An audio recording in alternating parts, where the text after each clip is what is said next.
क्या कहेंगे आप?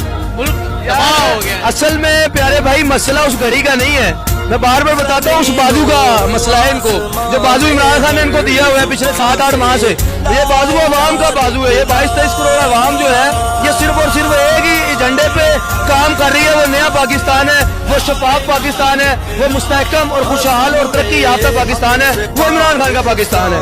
और अगर जिन्ना का पाकिस्तान इमरान खान का पाकिस्तान नहीं मिलेगा तो श्रीलंका में जो है बार बार ये धमकी नहीं है यार, ये मजबूरी बन चुकी है। हम क्या करेंगे, हमारे पास प्याज खाने के पैसे नहीं है। और बातें ये हैं, हमारा मोटरवे नीलाम हो चुका, हमारा PIA स्टील मिल सब नीलाम हो चुका, और एक तरफ जो है जिनकी लाहौर के लंदन में प्रॉपर्टी नहीं थी वो हम पर मुसल्लत हुए हुए हैं। ख्वाजा साद रफीक जैसे बड़े लीडर्स और कमर जमान कायरा जैसे बड़े लोग जो जिनकी सियासत में जिंदगी गारत हो गई, वो आगे बूट चाटते हैं बिलावल के और मरियम नवाज के।